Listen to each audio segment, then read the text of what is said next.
네, 오늘 말씀은 로마서 강의 38번째입니다. 정말 많이 했죠. 38번째 로마서 11장 1절부터 10절까지인데 오늘의 말씀의 주제는 남은 사람입니다. 남은 사람, 저희 교회가 특별하게 남은 자에 대한 이런 꿈을 꾸고 있고 또 남은 자에 대한 준비를 하고 있는데요. 오늘 이 말씀을 통해서 또 하나님께서 남겨준 사람이 어떤 사람인지, 그리고 정말 우리가 어떻게 하나님 앞에 살아가야 될지를 좀 배우는 귀한 시간이 됐으면 참 좋겠습니다. 우리 1절 말씀 같이 한번 읽겠습니다. 쩌렁쩌렁하게, 여러분 혼자 있으니까 혼자 있는 분들은 쩌렁쩌렁하게 같이, 또 같이 있는 분들은 더 쩌렁쩌렁하게 읽으면서 우리 한 말씀을 시작하도록 하겠습니다. 1절 시작. 그러면 내가 묻습니다. 하나님께서 자기 백성을 버리신 것은 아닙니까? 그럴 수 없습니다. 나도 이스라엘 사람이요 아브라함의 후손이요 베냐민 지파에 속한 사람입니다. 아멘.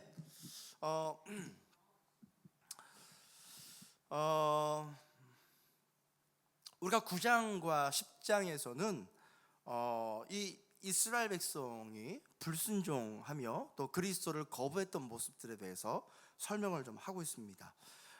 그래서 이 글을 읽고 있는 수신자들에게, 이 글을 읽는 사람들에게 어떠한 생각이 일어날 수 있냐면, 그렇다면 하나님께서 선택하셨던 이스라엘 백성을 버리신 것인가 라고 생각할 수 있겠죠. 그런데 여기서 오늘 바울은 너무 단호하게 얘기합니다. 하나님께서 이스라엘 백성을 버렸느냐? 라는 말에 대해서 바울이 뭐라고 대답합니까? 그럴 수 없습니다 라고 얘기합니다. 무엇을 증거로 얘기를 합니까? 바울 자신이, 바로 바울 자신의 예를 들어서 설명을 하고 있는데, 무슨 말이냐면 바울 자신도 이스라엘의 사람이었음에도 불구하고 하나님이 이렇게 선택하셔서 사용하고 있다는 하나의 산 증인이라는 얘기를 하면서 뭐라 말씀하십니까? 하나님이 이스라엘을 버리신 것이 아니라고 얘기를 하고 있고, 바울 자신이 선택한 이스라엘의 그 사람들 중에 한 명이라고 자기 자신을 얘기하고 있습니다. 여러분, 하나님은 절대 사람을 버리신 적이 없습니다. 민족을 버린 적도 없습니다. 가끔씩 요즘 그 유튜브에 요즘 이렇게 여러 가지 좀 개념 없는, 생각 없는 그런 분들을 보면은요, 좀 하나님이 뭐 누구를 버렸다, 하나님이 무슨 민족을 버렸다, 하나님이 어떤 세대를 버렸다, 이런 말을 막 하는 사람들이 있는데, 여러분 그 사람 좀 하나님 정말 모르는 사람입니다. 여러분, 하나님은요 절대 사람을 버린 적이 없습니다. 할렐루야. 하나님 바울을 선택하신 건 바울을 통해서 이방인들이 예수님 앞에 나오도록 하는 것도 있지만, 바울을 통해서 이스라엘도 하나님 앞에 선택받을 수 있다, 버림받은 민족이 아니라는 걸 보이기 위해서 하나님 바울을 세우신 건 믿으시기를 축원합니다. 할렐루야. 옆 사람들은 얘기하겠습니다. 하나님 절대 당신을 버리지 않습니다. 시작. 아멘. 우리 2절 보겠습니다. 2절 같이 읽겠습니다. 시작. 하나님께서는 미리 아신 자기 백성을 버리지 않으셨습니다. 여러분은 성경이 엘리야를 두고 하신 말씀을 알지 못합니까? 그가 이스라엘을 고발하며 하나님께 이렇게 호소하였습니다. 하나님이 이스라엘 백성을 향하여 하신 한 가지 중요한 호칭이 있는데, 무슨 호칭이 있습니까? 미리 아신 자기 백성. 지금 이스라엘의 상황을 보면, 특별하게 이 바울이 이 이스라엘의 상황을 보면 마치 이스라엘을 하나님이 버린 것처럼 이렇게 오해할 수 있지만, 하나님의 개념은 이스라엘 백성의 미래를 이미 알고 계신다는 거죠. 이스라엘 백성의 미래를 알고 있고, 이스라엘 백성이 앞으로 어떻게 될 줄을 알고 계신, 미리 알고 계신 하나님이라고 말씀하십니다. 할렐루야. 여러분, 우리가 가끔씩 살아가면서 여러분, 예수님이 12명의 제자를 부르실 때도 그 제자를 3년 동안 예수님께서 모든 삶을 함께 하셨지 않습니까? 그런데도 불구하고 이 제자들이 예수님을 다 배신하고 도망가 버렸어요. 근데 하나님께서는요, 이 제자를 보실 때 이 제자가 이미 도망갈 줄을 알았지만 예수님은 제자를 부르셨어요. 왜 부르셨습니까? 결국에는 이 제자가 예수님의 사도가 되어서 온 세계에 말씀을 전할 사람이 될 거라는 걸 미리 알고 계셨기 때문입니다. 할렐루야. 여러분, 포기하지 마십시오. 지금 내 모습에 포기하지 마세요. 주님은 미리 알고 계신 하나님으로 여러분을 부르신 것입니다. 지금 바울도 이스라엘 백성을 그렇게 불렀다고 말씀하신 것입니다. 그러면서 이 바울이 엘리야의 때를 말씀하시는데, 열왕기 상 19장에 기록된 이 엘리야의 경우를 예를 들어서 말하고 있습니다. 이 당시 이 엘리야 시절의 이스라엘은 종교적으로 굉장히 부패했으며, 이 엘리야 시절의 이 이스라엘은 바알과 아세라를 섬기며 그들의 하나님을 잃어버렸던 때였습니다. 그때 이 엘리야가 무슨 생각을 하게 됩니까? 하나님, 여호와를 섬기는 사람이 나밖에 없는 것 같습니다. 하나님을 섬기는 사람이 나밖에 없는 것 같습니다. 하나님을 섬기는 선지자가 나밖에 없는 것 같습니다. 이렇게까지 엘리야가 생각하면서 이 엘리야가 하나님 앞에 이 이스라엘을 고발을 합니다. 여러분, 하나님 앞에 이스라엘을 고발을 한다는 건 이스라엘을 엘리야가 포기했다는 것이 아니라 하나님 앞에 돌아와야 될 이스라엘에 대해서 지금 엘리야가 고발합니다. 뭐라고 고발합니까? 3절 보겠습니다. 같이 읽겠습니다. 시작. 주님, 그들은 주님의 예언자들을 죽이고 주님의 제자들을 헐어버렸습니다. 남은 것은 나 혼자밖에 없는데 그들은 내 목숨마저 찾고 있습니다. 지금 엘리야가 하나님 앞에 이스라엘의 패역함을 지금 고발하고 있습니다. 어떻게 했습니까? 이스라엘 사람들이 예언자들을 죽이고 제단을 헐어버렸다고 얘기합니다. 어떤 예언자를 죽였습니까? 이 바알과 아세라를 섬겼던 예언자들, 그런 선지자들은 살리고 이 하나님을 섬겼던 예언자들은 많이 죽였습니다. 그리고 누구까지 죽이려 했습니까? 엘리야까지도 죽이려 했습니다. 특별하게 이 북이스라엘에 있는 제단까지 헐어버렸는데, 여러분 아시겠지만 당시 이스라엘은 북이스라엘과 남유다, 역시 우리 찬원 형제는 배운 게 많아서 확실히 압니다. 북이스라엘과 남유다, 남유다와 네, 그걸 모르면 안 되겠죠? 아무튼 북이스라엘의 이 엘리야 시절, 이 북이스라엘은 제단이 없었습니다. 왜냐하면 예루살렘에만 제단이 있었기 때문에 이 북이스라엘에는 특별하게 제단을 드릴 수가 없는 그런 장소였습니다. 그런데 그 북이스라엘에서는요, 예루살렘 지역에 가서 제사를 드리는 것에 대해서 금지시켰습니다. 그런데 이스라엘의 리더들, 이 유대인의 리더들이 몇 가지 인정하는 그런 제단들이 있습니다. 그 제단들이 어디입니까? 바로 야곱이 하나님을 만났던 어디? 베델. 그리고 북이스라엘 사람들이 남유다로 내려갈 수 없기 때문에 본인들이 과감하게 제단을 만들어서 하나님 앞에 예배를 드렸던 그런 시즌이었습니다. 그런데 이 북이스라엘의 이 왕 아하방과 이세벨이 이 북이스라엘에 있는 제단들을 뭐 했습니까? 다 헐어버렸죠. 그러면서 이 엘리야가 가진 생각이 딱 한 가지였습니다. 무슨 생각? 남은 것은 누구밖에 없다? 나 혼자밖에 없는데 라고 엘리야가 말합니다. 여러분, 굉장히 고독한 시즌이에요. 어려운 시즌이고, 무슨 말이냐면 남은 자가 된 거예요. 이스라엘의 대세는 바알과 아세라를 섬겨버리고, 또 이스라엘의 수많은 선지자들은 누굴 따라가고요? 하나님을 따라가는 선지자는 죽임을 당하고, 대부분의 선지자는 바알과 아세라를 섬기는 그런 제사장의 영역으로 가버리는 이런 상황에 엘리야가 혼자 남은 것 같은 그런 외로움, 남은 자가 돼버린 그 외로움 가운데 이 엘리야가 하나님, 이제 나밖에 남은 것 같지 않습니다 라고 얘기합니다. 그러면서 이스라엘 고발하는데 4절에 하나님이 이러한 엘리야에 대해서 대답하십니다. 뭐로 대답하십니까? 함께 읽겠습니다. 그런데 하나님께서는 그에게 어떻게 대답하셨습니까? 내가 바알에게 무릎을 꿇지 않는 사람 7,000명을 내 앞에 남겨두었다 하셨습니다. 할렐루야. 하나님께서는 사람을 남겨두었다고 얘기합니다. 몇 명? 7,000명. 여러분, 7,000명이라는 것을 단지 숫자라는 개념 안에 묶어 있지 마시기를 축원합니다. 7,000명이라는 개념은 이스라엘이 가지고 있는 완전한 숫자, 이 7에 이스라엘의 모든 사람을 의미하는, 천을 의미하는 그 곱하기, 이게 7,000을 의미하는 건데, 무슨 말이냐면 여전히 너 혼자 남아있는 것 같지만 이스라엘 안에 하나님을 경외하는 사람들이 많다, 내가 그들을 남겨놓았다라고 얘기를 하고 있습니다. 여러분, 시대가 어렵고 힘들고 예수님을 찾기 어려울 때에 내가 혼자 있는 것 같은 때가 있습니다만, 여러분 기대하십시오. 하나님은 우리 말고도 하나님을 경외하는 자들을 많이 남겨놓았다는 것입니다. 아멘. 할렐루야. 5절 말씀 보겠습니다. 5절에 바울이 이제 중요한 얘기를 하죠. 이와 같이 지금 이 시기에도 은혜로 택하심을 입은 사람들이 남아 있습니다. 할렐루야. 지금 바울이 이 엘리야 시절에 하나님이 엘리야에게 사람들을 남겨 놓으셔서 이스라엘 백성을 회복했던 것을 바울이 언급을 하면서 지금 언제도 바울의 그 시절에도 이 엘리야 때처럼 남은 자들이 있다라고 이 바울은 로마에 있는 히브리인들에게 이 말씀을 쓰고 있습니다. 여러분, 성경에는요 남은 자 사상이 많이 나옵니다. 노아의 때에도 결국 남은 사람만 그 방주에 들어가서 다시 온 인류의 시작이 됐죠. 할렐루야. 또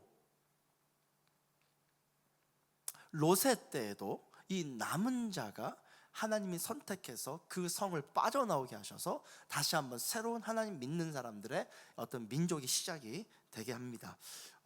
이사야서에서는요 이 남은 자를 구루터기라고 이런 표현도 나와 있고요. 이사야의 아들의 이름이 스알야술이라는 이름인데 이 스알야술이라는 이름은 무슨 뜻입니까? 남은 자가 돌아올 것입니다 라고 이사야가 자기 아들의 이름을 그렇게 적었습니다. 무슨 말이냐면요, 성경은 끊임없이 남은 자에 대한 얘기를 하고 있다는 것입니다. 할렐루야.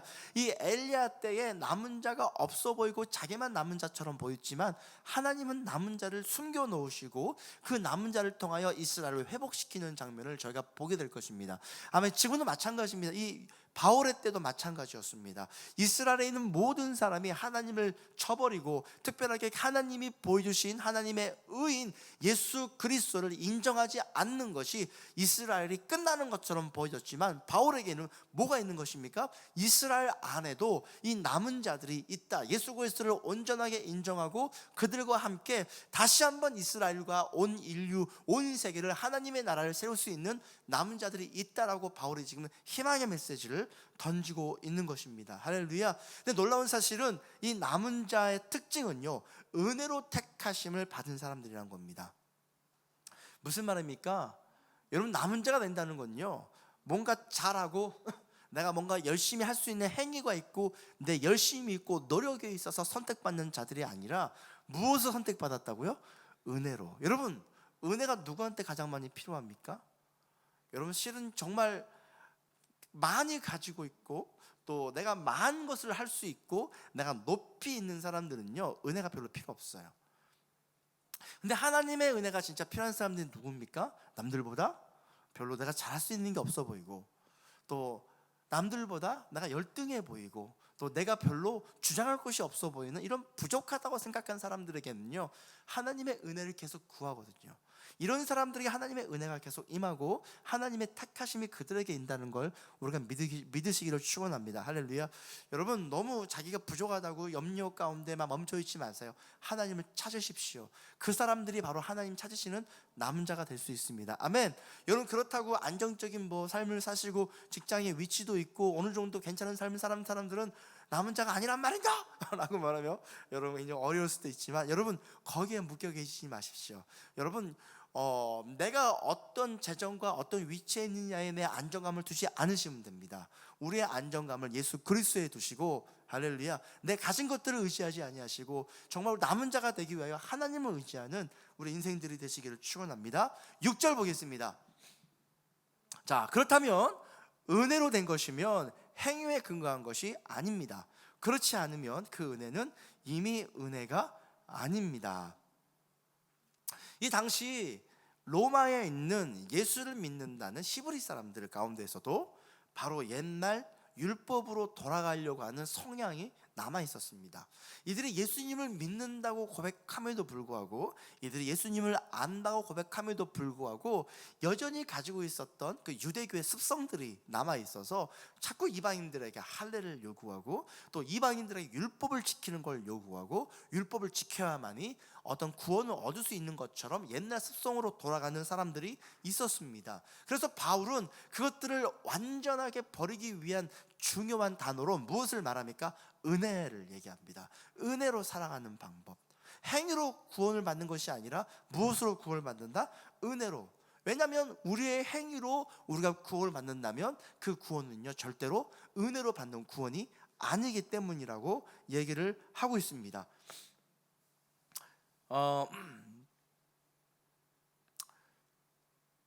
하나님께서는 이스라엘 백성을 버리시지 않았습니다.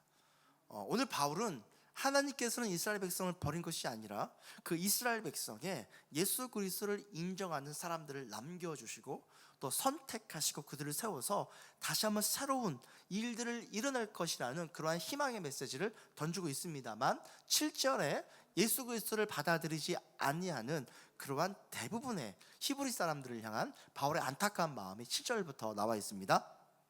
7절, 그러면 무슨 결과가 생겼습니까? 이스라엘 백성은 찾던 것을 얻지 못하였지만 택하심을 받은 사람들은 그것을 얻었습니다. 그리고 그 나머지 사람들은 완고해졌습니다. 6절까지 이 바울은요, 이스라엘 사람들 가운데 남은 자가 있다, 이스라엘 사람들 가운데 하나님의 예수 그리스도를 인정하는 사람들이 있다, 은혜로 살아가는 사람들이 있다라고 말하지만 7절부터는 대다수의 이스라엘 사람들 중에 하나님을 인정하지 않고 예수님을 인정하지 않는 영역에 대해서 말씀하기 시작합니다. 이 이스라엘 사람들의 가장 큰 문제는 바로 행위의 문제였습니다.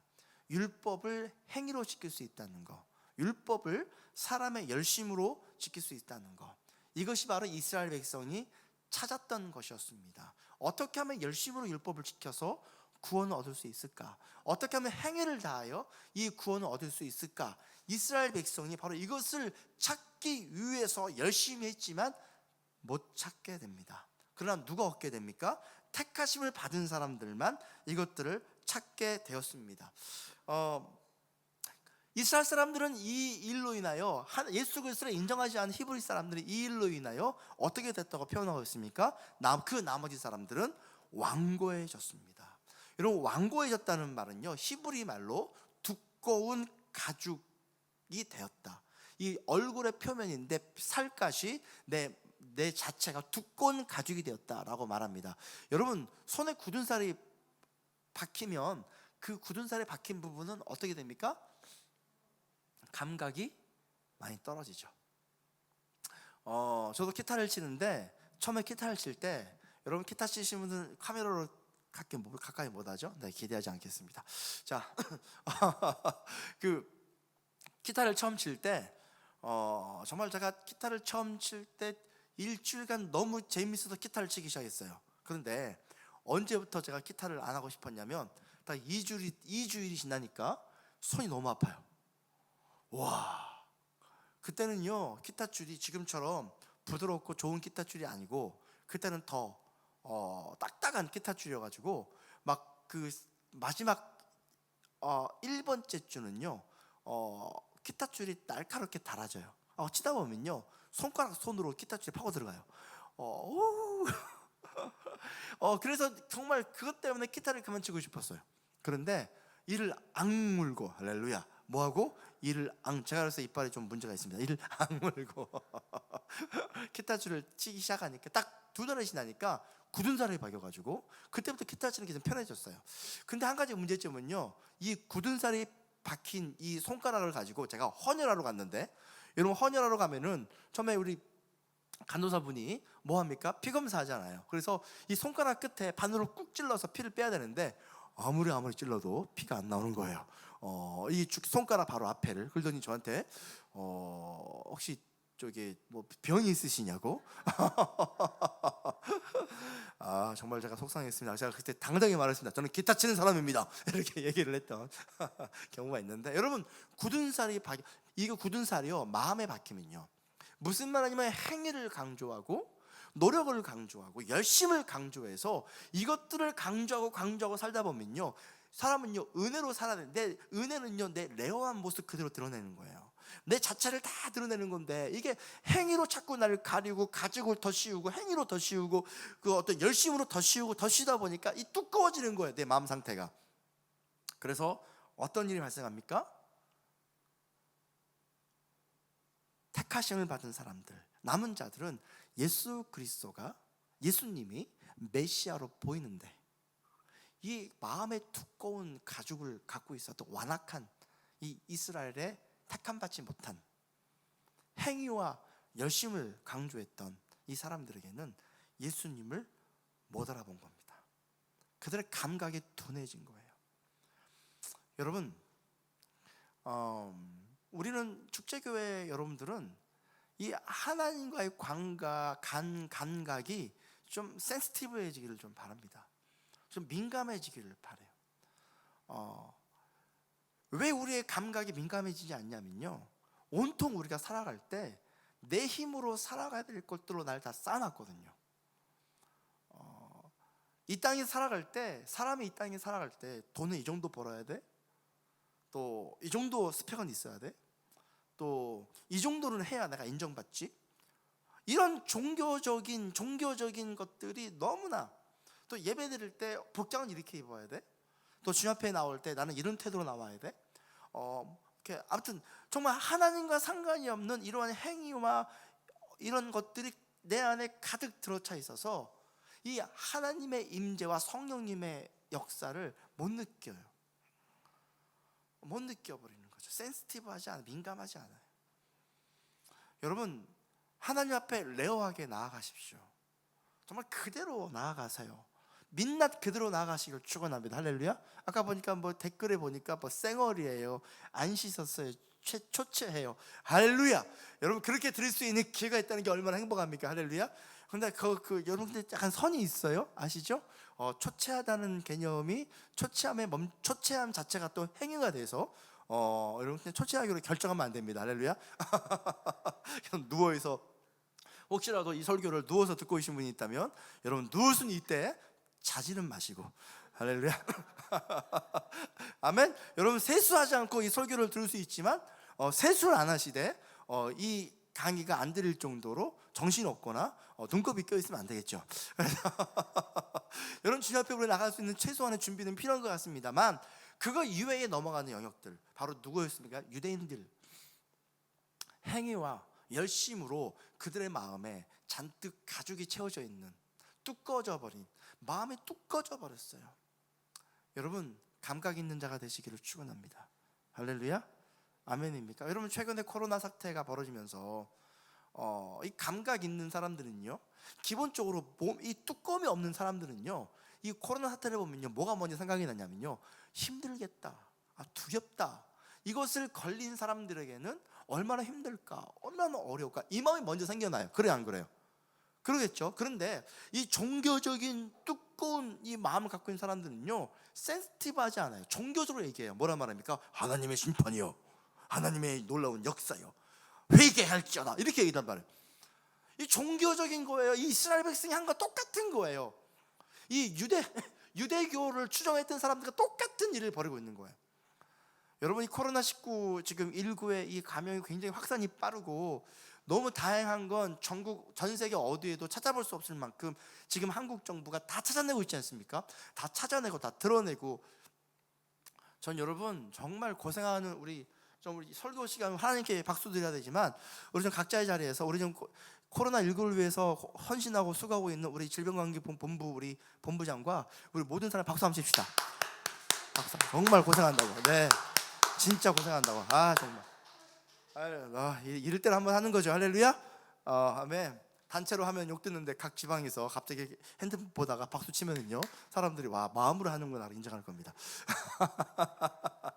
할렐루야. 여러분, 우리 8절 보겠습니다. 8절 시작. 성경에 이렇게 기록한 바와 같습니다. 하나님께서 그들에게는 혼미한 영을 주셨으니 오늘까지 그들은 눈이 있어도 보지 못하고 귀가 있어도 듣지 못한다. 이 말씀은 모세와 이사야 말씀에 나와 있는 그 출애굽기와 이사야서에 나와 있는 그런 말씀입니다. 이 바울이 전하던 이 시대에도 예수 그리스도를 못 알아보는 수없이 많은 이스라엘 사람들이 있듯이, 또 언제도 모세와 이사야 시대에도 이 하나님의 위대한 이 메시지를 듣고 깨달지 못한 사람이 이렇게 많이 있었다는 것입니다.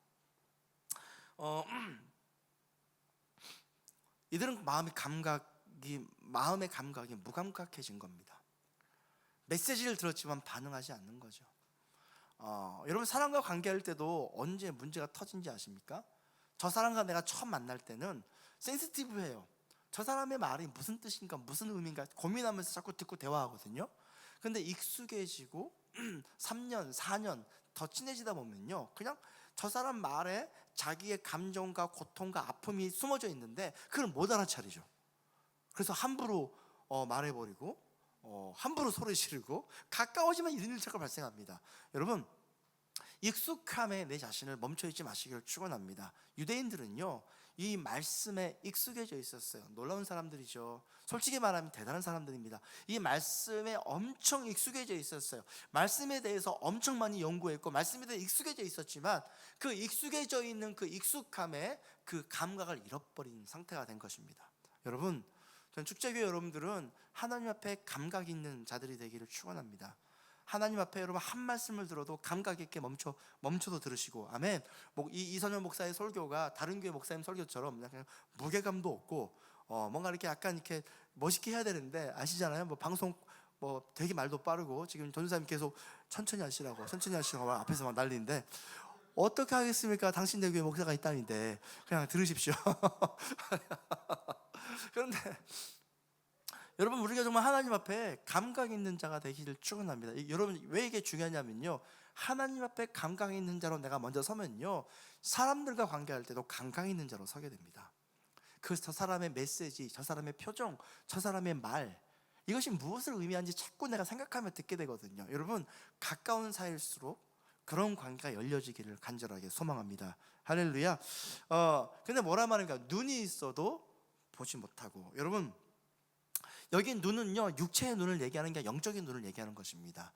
여러분, 눈에 가지고 있는 기본적인 개념은 무엇입니까? 보게 만들죠. 그리고 내가 가야 될 방향을 보게 만듭니다. 그런데 영적인 눈이 안 보이게 되면 어떻게 됩니까? 영적인 방향을 상실해 버립니다. 여러분, 귀는 무엇입니까? 오늘 바울 선생님이 뭐라 했습니까?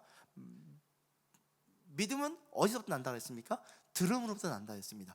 영적인 귀가 닫혔다는 말은 무슨 말입니까? 그 안에 믿음이 생길 수 있는 그런 기회가 상실했다는 것입니다. 그런데 이것들을 누가 하셨다는 거예요? 하나님이 이렇게 하셨다는 거예요. 전 이 말에 굉장히 좀 충격받습니다. 하나님이 못 듣게 하고 못 보게 하는 건가? 여러분, 하나님이 그런 하나님이십니까? 여러분, 이 말씀을 감각 있게 보셔야 돼요. 그러니까 감각이 중요한 거예요. 뭐가 중요하다고요? 감각이. 옆 사람들 얘기하겠습니다. 감각 좀 있어라. 시작. 감각 좀 있어라. 할렐루야. 여러분, 하나님이 그렇게 하셨다는 말은 무슨 말이냐면요, 실은 이스라엘 백성이 패역하여 그들의 율법에 매여 이들이 이렇게 못 보고 못 듣는 상태가 돼버린 건데, 하나님께서 그러한 이스라엘 백성까지도 본인이 책임지시기 위해서 내가 그렇게 했다라고 말하는 거예요. 이 말에는요 무슨 말이냐면 결국에는 이스라엘 백성을 어떻게 하겠다? 회복시키겠다라는 의지를 갖고 있는 하나님의 발언인 거예요. 할렐루야. 어떻게 목사님 그렇게 해석하시냐고요? 감각이 있으니까. 여러분들 말씀을 감각을 가지고 말씀을 보시기를 축원합니다. 9절 말씀 보겠습니다. 다윗도 다음과 같이 말하였습니다. 그들의 밥상이 그들에게 올무가 되고 덫이 되게 하여 주십시오. 그들이 걸려 넘어지고 보복을 받게 하여 주시옵소서. 시편 69편에 나와 있는 내용입니다. 여러분, 밥상은 사람이 생명을 유지함에 있어서 굉장히 중요합니다. 그렇죠? 그래요, 안 그래요? 다윗은 특별하게 이 밥상 얘기를 참 많이 했습니다. 원수의 목전에서 나에게 상을 차려주시는 하나님. 여러분, 먹는 것은 굉장히 중요해요. 할렐루야. 저도 먹는 걸 중요해요. 오늘 저희 교회가 함께 밥을 먹어야 되는데 코로나19 때문에 밥을 못 먹어서 너무 아쉽습니다. 할렐루야. 오늘 함께 스텝을 섬긴 분들은 밥을 좀 어떻게든 같이 좀 먹고 가보도록 할 겁니다. 그래서 할렐루야. 여러분 잘 먹이고 돌려보내겠습니다. 하지만 여러분, 오늘 예배 끝나시고 밥 많이 드시고, 할렐루야, 밥 많이 먹어야 됩니다. 밥 중요합니다. 그런데 이 밥상은요 하나님이 유대인들에게 차려준 밥상이겠죠. 근데 뭐라 말합니까? 그들의 밥상이 그들에게 뭐가 되었다? 올무가 되었다. 무슨 말입니까? 하나님이 그들에게 주셨던 밥상은 생명의 밥상이었습니다. 이걸 먹고 살 수 있는 밥상을 그들에게, 그 말씀을, 하나님의 생명의 떡을 그들에게 주었습니다만, 이 생명의 떡 누구십니까? 바로 예수 그리스도이십니다. 나를 먹고 마시는 자는 살겠다고 하셨습니다. 바로 하나님께서 유대인들에게도, 이스라엘 사람들에게도 이 생명의 떡인 예수 그리스도를 유대인의 옷으로 보내주셨습니다. 그런데 유대인들은 이 예수 그리스도를 받아들이지 않고 도리어 예수님을 인정하지 않고 예수님을 계속 거부하고 거절하는 과정을 통하여 도리어 그들의 생명에 떡으로 오신 예수 그리스도 밥상을 그들이 거절할 말미암아 그 스스로 그들에게 무엇이 됐습니까? 올무가 되고 덫이 되었습니다. 여러분, 예수 그리스도는 생명이십니다. 그분을 먹고 마시는 자에게는 생명을 먹고 마시게 되는 것입니다.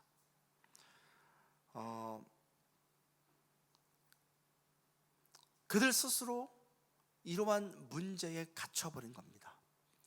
이스라엘 백성이 하나님이 이스라엘 백성을 저주하신 것도 아니고 하나님이 이스라엘 백성을, 하나님이 이 당시 유대교를 추종했던 이런 바리새인 사람들을 하나님이 선택하지 않은 것이 아니라 그들에게 주신 밥상, 누구?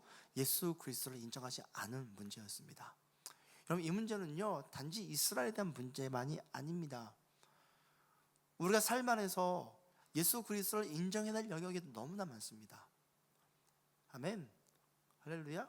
우리가 삶 안에서 중요한 것을 결정할 때마다, 내 삶 안에 중요한 진로를 정할 때마다, 또 나 이 땅에 살면서 어떤 일을 할 때마다, 사람을 만날 때마다 우리는 예수님의 그 힘으로 사람을 만나고 이 일을 대하는 방법을 배워야 됩니다. 근데 언제 우리가 주님 찾습니까? 열심히 했는데 뭐가 안 될 때, 열심히 했는데 뭐가 틀어질 때, 그때 뭐라 말합니까? 주님, 왜 나에게 이러십니까? 주님, 나에게 왜 악감정이 있으십니까? 여러분, 이런 고백을 딱 누가 했습니까? 이 당시 바리새인 사람들 했단 말입니다. 우리 버리신 겁니까? 왜 우리가 바벨론의 포로가 돼야 되며 로마의 포로가 돼야 되며 왜 이렇게 어려움을 당하게 됩니까? 여러분, 주님이 이스라엘 백성을 미워하신 것이 아니었습니다. 그들은 감각이 없어진 겁니다. 예수 그리스도를 바라보는 감각이 없어진 겁니다. 똑같습니다. 우리도 예수 그리스도를 바라볼 줄 아는 감각이 있어야 됩니다. 모든 삶의 영역에 예수님의 힘으로 살아가는 방법을 배우셔야 됩니다. 모든 영역에 예수님의 선택으로 걸어갈 수 있는 그런 것을 우리가 배워야 됩니다. 할렐루야. 자, 10절 마지막입니다. 할렐루야. 마지막 보겠습니다. 시작. 그들의 눈이 어두워져서 보지 못하게 되도록 하여 주십시오. 그들의 등이 언제나 굽어 있게 하여 주십시오. 시편 69편에 나와 있는 내용의 연장입니다.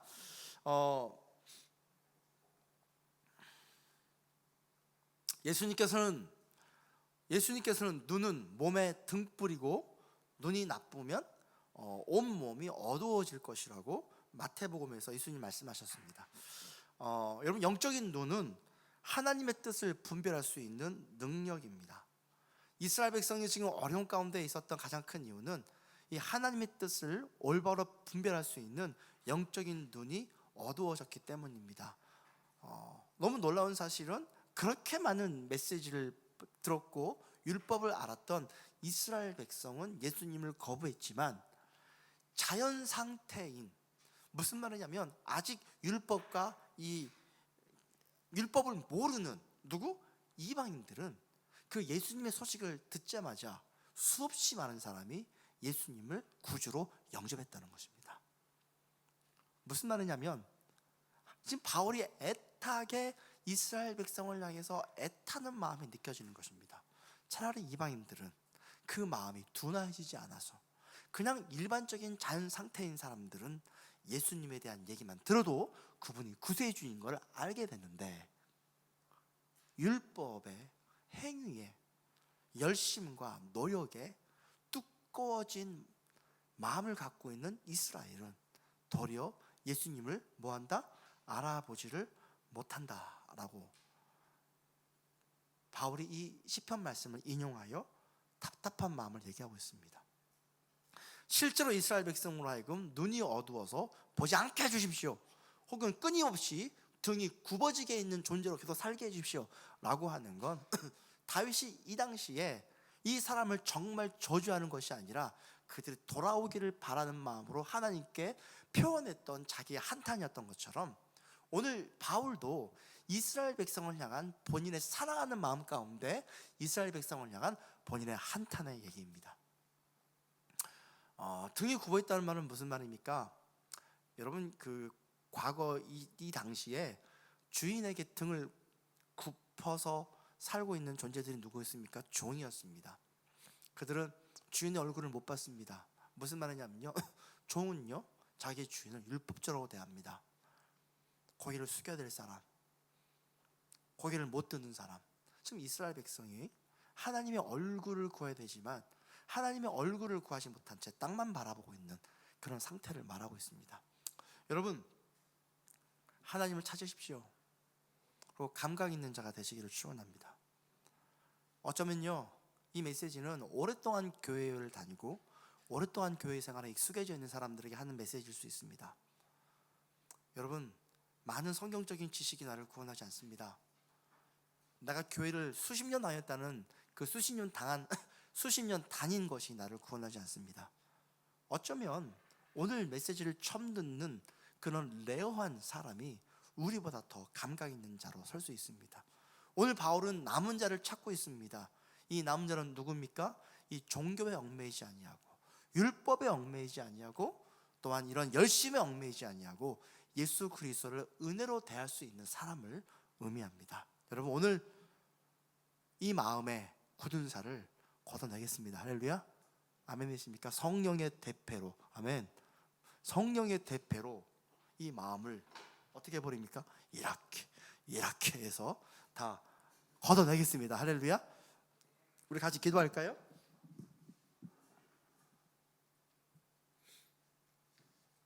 우리 기도하기 전에 찬양할 거 부르겠습니다.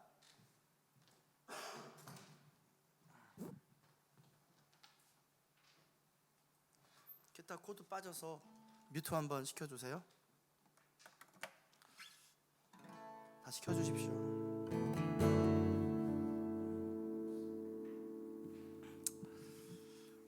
어떤 사람은 열심히 공부해서 바라는 대학에 가신 분도 있을 것이고, 어떤 사람은 열심히 뭔가 종교 생활을 해가지고 자기 스스로 뭔가 만족하는 삶을 살고 있다고 생각하는 사람도 있을 겁니다. 또 어떤 사람은 내가 열심히 준비해서 막 살을 뺐고, 또 어떤 사람은 열심히 뭔가 해서 내가 이뤄놓은 게 있다라고 그것을 의지하고 있는 사람도 있을 것입니다. 물론 여러분 고생하셨고 잘하셨습니다. 하지만 우리 한 가지 간과해서는 안 되는 게 있습니다. 이 땅에서 내가 어떤 위치에 살고 있든 주님의 은혜가 아니면 우리는 아무것도 아니라는 거 인정해야 됩니다. 믿으시죠? 주님의 은혜로 내가 공부했던 거고, 주님의 은혜로 열심히 살았던 거고, 심지어 주님의 은혜로 내가 하나님을 내 아버지라 부를 수가 있게 된 것입니다. 그래서 이 시간 이 노래 부르면서 주님 앞에 나아갈 때 우리 가지고 있는 모든 우리의 것들을 좀 내려놓고, 위치, 재정, 내 안정감 다 내려놓고 하나님의 은혜가 나를 이렇게 만들었다고 고백하도록 하겠습니다. 이 모든 것이 주님의 은혜, 이 모든 것이 은혜라네, 이 모든 것이 주의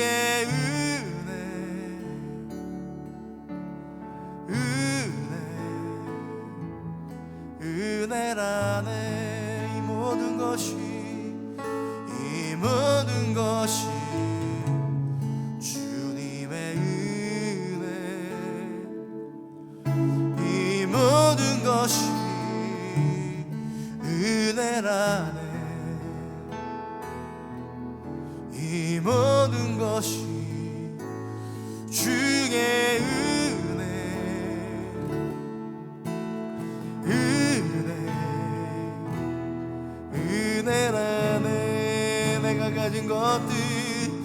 내가 가진 것들 중에 맞지 않은 것 하나도 없으니 오직 주님의 은혜라.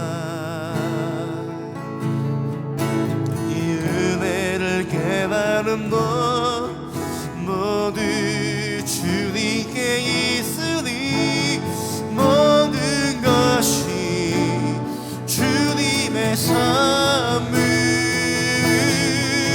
주님의 선물, 이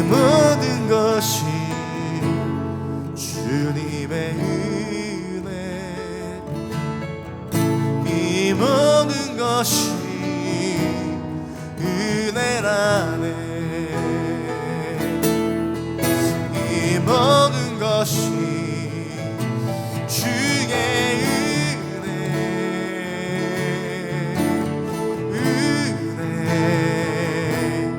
은혜라네. 내가 가진 것들 중에, 내가 가진 것들 중에 맞지 않은 건 하나도 없으니 오직 주님의 은혜라.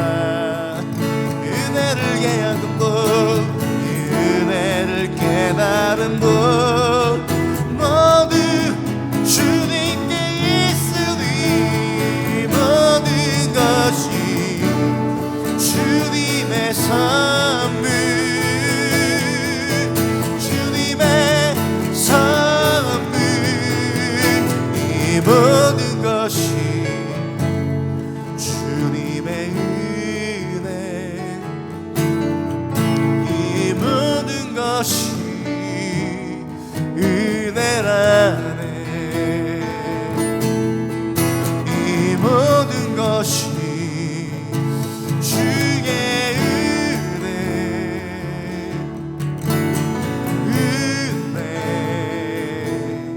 은혜라네. 우리가 시간같이 기도할 때 혹시 여러분, 내가 의지하는 것들이 무엇입니까? 안정적인 수입입니까? 안정적인 사회적인 위치입니까? 혹은 안정적인 가족입니까? 혹은 내가 안정적으로 비전이 바라보는 그런 학과와 그런 대학입니까? 여러분, 절대 그런 것들이 우리를 구원으로 보장할 수 있는 일들이 아닙니다. 심지어 우리가 그렇게 살고 있는 이유도 하나님이 허락한 주님의 은혜 때문입니다. 그래서 믿음으로 이 시간 구하며 기도하고 싶습니다. 하나님의 은혜로 우리가 살게 해주십시오.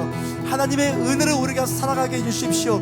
예수님의 이름으로 하늘을 걸어갈 수 있는, 예수님의 은혜로 내가 살아갈 수 있는 그런 인생이 될 수 있도록 도와주십시오. 쓸데없는 것들을 자랑하고 자랑하지 말할 것들을 내가 기대하는 그런 존재가 되지 않게 해주시고, 예수님 한 분만을 바라고 그분의 은혜를 구하고 살아가는 인생들이 될 수 있도록 인도하여 주시라고 하게 믿음으로 구하며 이 시간 기도할 때, 우리가 그 자리에서 우리가 속으로 다시는 분들은 좀 소리 지르며 우리 주여로 한번 외치고 기도하겠습니다. 주여,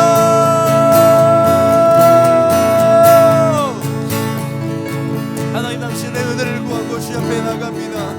하나님의 은혜가 아니면 우리가 아무것도 할 수 없는 존재라는 걸 내가 믿습니다. 하나님, 주님의 은혜로 우리가 살아가는 존재가 되게 해주시고, 하나님의 은혜로 주의 얼굴을 구하는 인생이 될 수 있도록 좀 도와주시옵소서. 하나님, 썩어질 것들을 구하는 것이 아니라, 하나님 쓸데없는 것들에 내 목숨을 거는 것이 아니라, 하나님 내가 자랑하지 아니한 것들을 자랑하는 인생이 아니라, 하나님의 은혜를 자랑하며 예수님의 은혜를 소망하며 예수님과 함께 살아가는 인생들이 될 수 있도록 도와주시기를 간절하게 소망합니다. 하나님, 우리 마음에 굳어진 마음들이 있습니까? 우리 마음에 완악한 마음이 있습니까? 성령님, 이 마음을 녹이시고 이 마음을 대표질하시고 우리 마음이 더욱더 정말 순전하게 하나님 앞에 감각 있는 자로 만나갈 수 있도록 도와주시기를 간절하게 소망합니다. 하나님, 감각이 없는 그런 마음이 있다면 예수님 당신의 능력으로 부어주시고 성령이 역사로 부어주셔서 하나님 온전하게 주님 채워낼 수 있도록 인도하여 주시고, 하나님 이 마음이 회복되게 해주십시오. 감각 있는 자가 되게 해주시고 감각 있는 자로 회복되게 해주시옵소서. 보고도 보지 못한 자가 아니라 듣고도 듣지 못한 자가 아니라 예수님을 말미암아 온전하게 주의 나라를 섬기는 귀한 인생들이 될 수 있도록 도와주시옵소서. 하나님, 우리를 일곱 가운데 부르시고 하나님을 예배하게 하신 하나님 감사합니다. 하나님의 이 은혜가 없으면 아무것도 할 수 없는 자였는데 주님의 은혜로 주님 앞에 서게 해주신 것을 너무나 감사를 드립니다. 하나님, 혹시 우리 안에 감각이 없는 영역들이 있습니까? 우리 마음 가운데 감각이 없어 굳어진 마음으로 하나님을 대하고 사람을 대했던 사람들이 있습니까?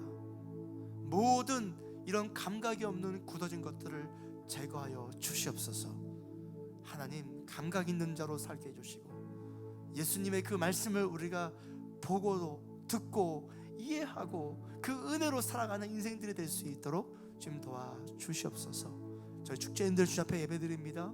이 예배 가운데 함께하고 있는 모든 사람들, 하나님과 이 감각이 있는 삶으로 살아갈 수 있는 그런 시간이 되게 하여 주시옵소서. 예수님의 이름으로 기도합니다. 아멘.